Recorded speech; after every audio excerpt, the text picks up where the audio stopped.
This is going to be a long read, so I apologize in advance. I, 32, male, got married to the love of my life, Meg, 25, female, last week. The wedding ceremony was beautiful, though it involved some drama that could have been avoided, to be honest.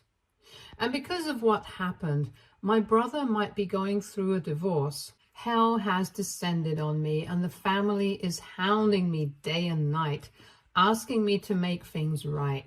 But I genuinely do not feel that I'm in the wrong, which is why I have come to you for opinions and insights. I do not share a good relationship with my brother Colin, 34, male. We used to be quite close as kids, at least as close as you would expect two brothers to be. It wasn't perfect. We had our share of fights even as kids, but it was never a strained sibling relationship. I had his back, and I knew he had mine. So it was all good between us. Our parents always put family before anything and tried to instill those values in us as well.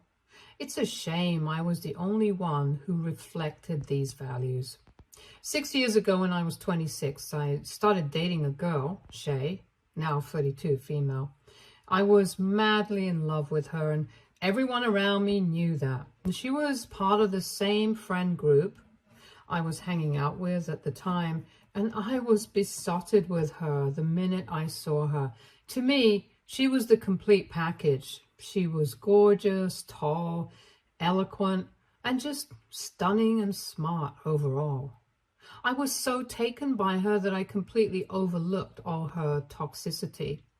And boy, was she very toxic. The moment I started dating her was the moment drama completely engulfed and overtook my life. She was a great girl, but she was not the right girl for me. We were not compatible at all. I was very non-confrontational, and she was the exact opposite. She loved drama, lived for it, in fact. There was a new fight every other week for something very random and trivial in my eyes. But I was crazy about her, and that's why I kept ignoring all the red flags. 6 months into dating, I found out she was cheating on me with someone from her workplace. I found out by accident and was devastated. I confronted her and she kept denying it until she finally broke down and admitted everything. I was heartbroken, but she apologized profusely. She said she had made a mistake and would do anything to gain my trust again. Stupidly, I believed her. I gave her another chance, even though I knew I shouldn't.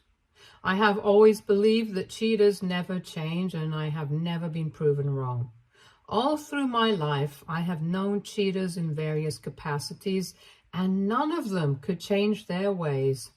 I knew all that and still gave her a chance because I believed, or rather wished, that this time it would be different and she wouldn't be like the others. I was wrong, and for the first few weeks, everything was fine. I started trusting her again and felt that maybe we could get past the incident and build a new life together. 3 or 4 months after I caught her cheating, I started getting this nagging feeling that something was wrong. She was acting shady and suspicious. I didn't have any proof and I didn't want to believe she was cheating again, so I rationalized her behavior in my mind. But it kept festering until I finally asked her if something was going on or if she had something to tell me. She became very defensive and said I was suspecting her for no reason and that if I had decided never to trust her again, I should have told her so she wouldn't be wasting her time trying to earn my trust back. She basically gaslighted me into believing I was being paranoid and that nothing was wrong. I believed her. I know, I'm a moron. But I still couldn't shake the feeling something was off. A few weeks passed, and she was still acting weird. I didn't have any proof, but all the overthinking was driving me crazy, so I started checking her phone without her knowledge. I should have known that was the point where the relationship had ended. I didn't trust her. at all. And even if I hadn't found anything in her phone, the fact that I thought her capable of doing something like that should have been enough to make me walk out. But I'm glad I snooped around, because I found something that changed my life completely, and it's never been the same since then. It took me a while to figure out what was happening, but when I did, it felt like someone had slapped me across the face. Basically, she was cheating on me, and had been for a while, but not just with anyone. She was cheating on me with Colin. I have never felt the hurt I felt when I saw those texts. The two people who were supposed to be the closest to me were the ones doing me dirty in the worst possible way. I couldn't believe what I read. It just made me want to sink to my knees and bawl my eyes out. And that's when Shay entered the room and saw me with the phone. She started yelling at me, telling me I had no business invading her privacy. But I just showed her which chat I had open, slammed the phone on the wall, and went outside. I think I walked for around 3 or 4 hours. She called me a couple of times, but I didn't respond. When she realized I wasn't going to talk to her, she made Colin call me. He called me once and then left a couple of texts saying things like, "I want to explain," and "It's not what you think." But I wasn't having any of it. What I had seen was enough proof, and I wasn't going to deny my own eyes. I went back home and texted Shay to collect her stuff from my place the next day. She called me again, but I didn't answer. For the next few days, I was pretty numb. I wasn't talking to anyone. She got her things and left without a fuss, which I was grateful for. Colin didn't try to get in touch after that. How could he? What could he possibly have to say to me after what he'd done? But I think a week or so later, I called up my parents and told them exactly what had happened. I also told them that Colin was dead to me and that I wouldn't be coming home when he was around. They were hurt by the situation, but they supported me initially. They also took Colin to task and stood by me for the first few months. From what I know, Colin got really defensive and told them Shay and he were in love, but they weren't having any of it, and I'm very grateful for that. I just cut Colin off completely and went to therapy.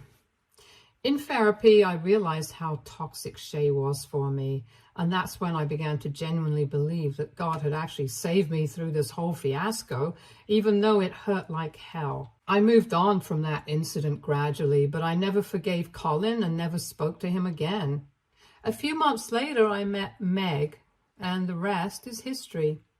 We started dating, and it was easygoing and peaceful with her, unlike the drama-filled relationship I had with Shay. I didn't tell anyone in the family about Meg until a couple of years later, when we had decided we wanted to get married. She knew all about my situation with Colin and that we were estranged, and she knew about my apprehensions of introducing her to my family. When I introduced her to my parents and told them we were engaged, they were delighted. They were also relieved, I guess. They congratulated me on finding someone and said they were happy for me. They also said to my face that they were even happier because now we could be a real family again. I asked them what they meant by that, and my mother said that now that I had moved on from Shay and Colin and Shay weren't dating anymore, Colin and I could now put everything in the past and move forward as brothers. I was shocked and hurt that she could even suggest something like that. But I tried to be respectful and look at things from her perspective. I told her that while I knew she thought the issue was automatically and miraculously resolved because I had moved on and Colin and Shay weren't dating anymore, the fact of the matter was that my brother went behind my back and slept with my girlfriend. I told Mom that there would never come a time that I would forgive him or that I would move past this. It wasn't about Shay, it was about how Colin could betray me like that. Mom got angry when I said this and told me I had to realize that no matter what happens, Colin and I are family, and as brothers, we have to stick together no matter what. I told her this little family lesson should have been given to Colin too, that we stand by each other and remain loyal to each other no matter what. I told her he was the one who wronged me and I was the victim, so I got to decide whether or not I wanted to forgive him. It was getting pretty heated between Mom and me, and Dad came to my rescue. He told Mom to drop it and not force me to do something I wasn't comfortable with. Mom agreed, but I could tell she was salty about it. Dinner was awkward and Mom tried to rope in Meg and get her to make me see sense. Meg just said she believed I was capable of making decisions for myself and that I would forgive Colin in my own time if that ever came. Mom was practically seething at this point.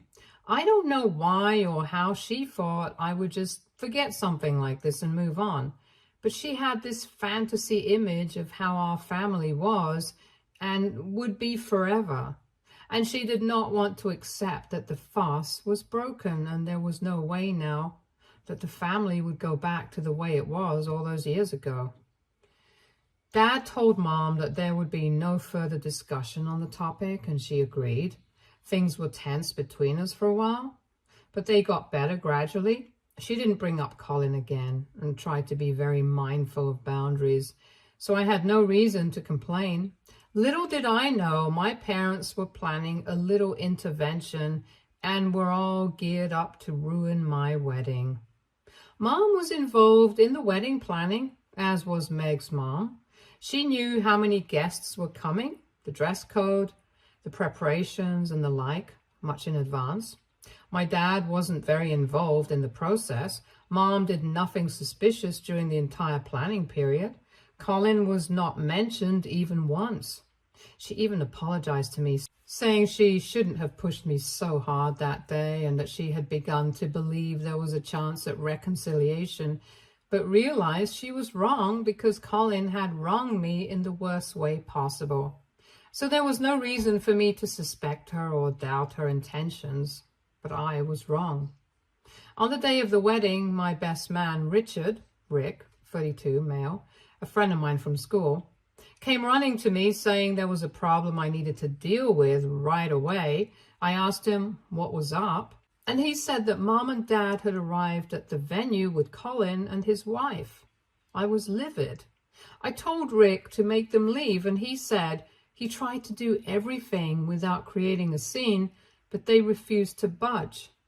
He told them Colin wasn't invited and that I would be furious upon seeing him, but my mom said they're family and Colin is my real brother, unlike Rick, and I would always choose Colin over Rick.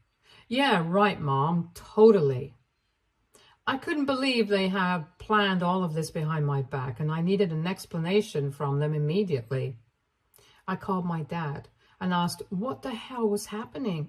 He said they didn't want the family to believe there was a rift between the two brothers, which is why they thought it was best to bring Colin and his wife along. He asked me to just put up a farce for a couple of hours. Then they would leave and pretend nothing happened. He said he knew I probably didn't anticipate this, but this was in the best interest of everyone and it wouldn't hurt me to play along for the sake of the family. I told him he had betrayed my trust just like his beloved son, especially when he knew I wanted nothing to do with Colin. He told me to stop being dramatic and suck it up for one day. I told him this: one day was my wedding day, and he had no right to ruin it. He told me no one was ruining anything and that my flair for theatrics needed to be toned down a little bit. I should have asked him why this family pretense was so important to be done during my wedding when no one bothered to do the same for Colin's wedding. I didn't even know he was married. But I was too furious to think straight, and all these ideas just popped into my head later. At the time, I was just feeling blind rage. I wanted to go over there, grab them by the collar and throw them all out. I didn't care if it would cause a scene, and I didn't care if it tarnished the family image. I just wanted them out. I couldn't think straight when Rick came to me with an idea that was much more vindictive and much less violent. He told me there was only one way to get back at everyone, and if I was okay with it, it could be done. The idea seemed good to me, but it was also too much drama for a wedding, and I didn't want to ruin Meg's day as well. I told Rick I would think about it and let him know. The wedding went without a hitch, but Meg had seen Colin and his wife and asked me what was up. I told her in brief what had happened. Once the ceremony was over, I took her aside and asked if she was okay with me doing what Rick and I had planned. She was a little hesitant, but said if that was what I needed to do to put my family in place, there was no better time or place than this, and that I had her complete support. I thanked her. God, I love my wife. And I told her to just sit back and enjoy the drama. When close friends and family were seated together, some people got up to make a toast. Rick started the whole thing because our plan was for me to make a toast to Colin and tell everyone how it was because of him that I met my wife, because he slept with my ex-girlfriend, leading to a breakup. It would be brutal for Colin and for my parents because I would be detailing everything in my toast. But they deserved it. Colin did for being a piece of shit, and my parents did for having no regard for my feelings and the hurt I faced. They only cared about the image of the family and society, and Colin and I were going to tear both to shreds in front of the entire world for all to see. Once everyone was done saying things about Meg and me, I got up and said I had a toast to make too. I don't remember what I said exactly, but I'll give you the gist. I started by saying I wanted to make a toast to my dear brother, Colin. The minute I said that, him and my parents turned white as a sheet, and his wife, however, looked only confused, and I had a hunch she didn't know why Colin and I were estranged. And to top it all, she was heavily pregnant, and that part made me mad too. Why was he at my wedding parading his pregnant wife around?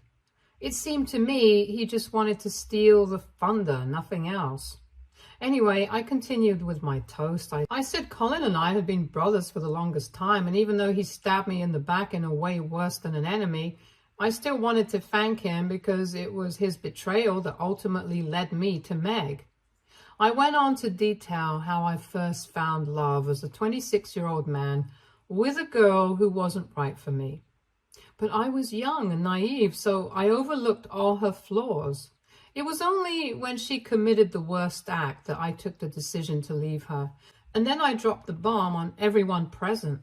I said my ex-girlfriend had cheated on me with my brother, and that was the last straw that made me break up with her, go on a journey of healing, and find my wife, Meg. I didn't spare my parents either. I said I had held a grudge against Colin for the longest time, to the point that we hadn't been in contact for 5 years, but I was glad my parents had chosen to bring him and his wife in secret, so I could finally express my gratitude to Colin for doing what he did and orchestrating the right events in my life. I know my parents were humiliating, but that's what I wanted. They had trampled over every single boundary of mine, and I was not about to let them off so easily. The gasps from the crowd were audible, and it looked as if my mother would start crying right there. There was no way to defuse the situation. I had said it all, for everyone to hear.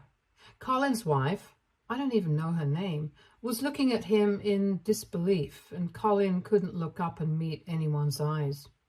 It was utterly embarrassing for him, and neither Rick nor Meg nor I did anything to make the situation less awkward. My parents were sitting there staring at the ground. Dad was twiddling his fingers, and Mom was trying her hardest to stop crying, but even her faintest sniffles were audible. The room was that quiet. I felt like I could hear my heartbeat in that eerie silence. I just sat down after my toast and started eating. Everyone was staring at Colin and my family, but nobody said anything. Finally, it was his wife who got up, apologized on his behalf, and thanked us for having them and allowing them to be a part of the celebration. And then she stormed off. I kind of felt bad for subjecting her to this humiliation for no fault of hers, but I couldn't help it. I had to take Colin and my parents to task, and it's a shame she got caught in the crossfire. My parents and my dear brother left soon after, and only then did the real fun begin. However, my parents, especially my mother, have bombarded me with texts saying I had no right to air the family's dirty laundry in public and that I had torn their dignity to shreds in front of everyone. I didn't respond because I wanted to enjoy at least some of my wedding. Mom has since then started texting Meg, and I know it's getting to her. I told Meg to block Mom, but she just keeps texting her from new numbers or messaging her from new accounts on Instagram. All this negativity is affecting Meg poorly, and I feel bad that I subjected her to this. She doesn't deserve it. She's the one who saved me, and I've dragged her down to the dumps with me. And that's just not right. I have asked Mom to stop involving Meg in the drama, but she says I was the one who involved her by causing that scene during the wedding, and now both Meg and I will have to face the repercussions of what I've done. I know it's no use arguing with my mother because she's stubborn and nothing I say will make her see sense. Plus, I can't expect her to because what I did was vindictive. I just feel bad that because of my little revenge trip, my wife is suffering, and that's the last thing I want for her. I don't know how to get my mother off our backs, and I feel like I've caused more trouble than it's worth. Update 1. I got a call from my sister-in-law, Amy. I didn't have her number saved, so I picked up. She was very nice and apologized profusely for calling without prior notice, but she said she wanted to meet me and hear my side of the story because what Colin had told her was very different. She begged me not to tell anyone in the family that she was coming to meet me, and I told her that I don't talk to them anyway, so she was fine on that front. Honestly, I was in two minds about this. But Meg said we needed to help her out because she was going to have a child, and she deserved to know the kind of person Colin really was. Even though this is going to cause more trouble, I know Meg is right. Amy isn't at fault, and she needs to know the truth. I can't play a part in ruining her life when she's never wronged me. I agreed to meet her, but I'm very nervous. This has spilled over far beyond what I had anticipated, and I think it's not going to end well for Colin. I don't feel bad for Colin. That piece of shit deserves every single bad thing coming his way. I just don't want to be part of family drama again, and especially not drag Meg into it. I hope it all goes well, though I know it won't. I saw Amy's reaction to the whole outburst during the wedding, and I know this drama won't end with me meeting her today. Update 2. The meeting went okay, I think. I felt so bad for her. She came alone and she's pregnant. It seems like the baby will come any minute. It looked as if she'd been crying. Thankfully, Meg was there too, so she eased the situation a little. I asked Amy if she had any questions, but she said she wanted to hear the whole story again. I told her exactly what had happened, how I found out, how I confronted him and everything. I also told her how Mom was pestering me into making things normal between Colin and me because of family. I asked her what story Colin had told her, and she said Colin had said that Shay and I were friends, but Shay fell for him. I couldn't accept that because I secretly had feelings for her all along, so I broke off my friendship with him. And it was only a year after I stopped talking to her that Colin and she got together. And even then, just briefly, I told her that was a complete lie. I don't know how long they dated because I never bothered to ask or find out. I asked her if my parents had told her the same story as Colin, but she said no. She said Colin had told her it was a very sensitive topic for the family, and since I had cut everyone off, my parents didn't like talking about me. It was very rare for me to be mentioned whenever she met Mom and Dad. I asked her if they had invited her to the wedding, and she said it was mostly Mom pressing them to go. Amy said she didn't want to attend because they hadn't received an invite. Plus, she knew about the bad blood between Colin and me. But Mom basically blackmailed both of them into attending. Colin didn't want to attend either. She said Mom kept saying we needed to let bygones be bygones and be a family again for the baby. She thought maybe I had indicated to Mom that I wanted Colin to be there, so she never tried to confirm with me. Also, she never thought the reality would be so different that it would completely turn her life upside down. I felt really bad for her, but there wasn't anything else I could do. I told her to let me know if there's any way I can help her. I don't want her to suffer just because my brother is a horrid human being who not only betrays his brother, but also lies to his wife. I think she's going to go forward with a divorce because she seemed pretty upset about the whole thing. I just hope it works out for her. It's not easy being a single mom out there. Update 3. Amy has filed for divorce, and my dad called me up and informed me, and unlike Colin and my mother, he isn't blaming me for everything that transpired. He just said Colin was going through a rough time right now, and he might try to call me and get in touch, but he's asked me to stay away. I told him I had been staying away until they decided to bring him along to my wedding. He didn't say anything to that. Apparently my mom and Colin are trying to get in touch with me, but they've been blocked everywhere, so I'm safe from their onslaught. I don't know the actual details of the divorce, but I do know Colin isn't taking it well because he really loves Amy. I think karma has finally come back to bite him in the ass, and I can't help but feel a little smug about it all. I feel bad for Amy, and Meg and I think we're going to offer her help when the baby comes, but I don't feel an ounce of guilt or remorse for Colin. He deserves it. He broke me once on purpose, and now he's broken himself. That's just how it is when you betray someone's trust and wrong them. Stay tuned for more stories from Our Girl Relationships.